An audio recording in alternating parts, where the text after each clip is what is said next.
বাজারে ডুয়ার্স চায়ের কোনো ব্র্যান্ড নেই, সেখানে কেবল দার্জিলিং এবং আসাম চা নামেই ডুয়ার্সের চা বিক্রি করা হয়। অথচ সারা দেশের মোট চা উৎপাদনের 18%ই ডুয়ার্সের চা বাগানগুলি থেকে উৎপাদন হয়ে থাকে। সে কারণে জলপাইগুড়ি জেলায় চা শিল্পের 150 বছর পূর্তি উপলক্ষে হতে চলা ডুয়ার্স টি কনক্লেভ নামের অনুষ্ঠানের মধ্য দিয়ে ডুয়ার্সের চাকে প্রমোট করা হবে।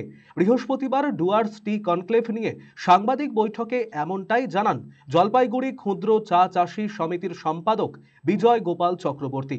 তিনি বলেন, আগামী 30 তারিখ লাটাগুড়ির একটি রিসর্টে অনুষ্ঠিত হতে চলা অনুষ্ঠানে দেশ বিদেশের ক্রেতাদের আহ্বান করা হচ্ছে। সেখানে অন্যান্য অনুষ্ঠানের পাশাপাশি ডুয়ার্সের চায়ের বৈশিষ্ট্য এবং গুণাগুণ তাদের সামনে তুলে ধরা হবে।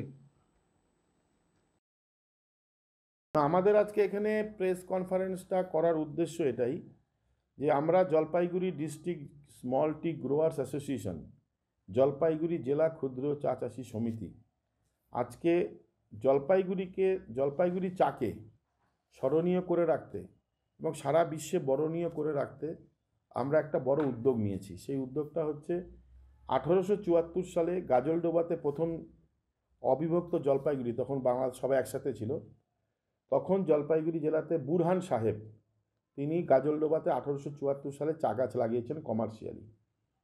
তাহলে 1874 2024 150 বছর।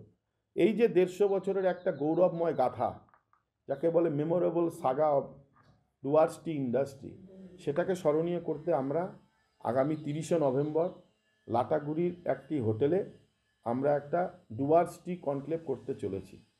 সেজন্যই আমাদের এটা উদ্দেশ্য। আর এখন যেহেতু বটলি ফ্যাক্টরি এসছে, ক্ষুদ্র চা চাষির চা বটলি ফ্যাক্টরিটাই উদ্বোধন নিয়ে তারা করছে, সুতরাং আমরা চাচ্ছি ক্ষুদ্র চা চাষিদের চায়েরও একটা ব্র্যান্ডিং হোক, সেটা ডুয়ার্স নামেই হোক, আমাদের তাতে কোনো অসুবিধা নেই। কিন্তু আমরা চাই যে আমাদের জলপাইগুড়ি জেলার চা, যা আসামের বড় বড় বাগানের চায়ের সাথে কম্পেয়ার করে তার চেয়েও ভালো চা, কিন্তু আজকে ফিলার হিসেবে ইউজ করার জন্য আমরা কিন্তু সেই সম্মানটা বা সেই কিন্তু পাচ্ছি না।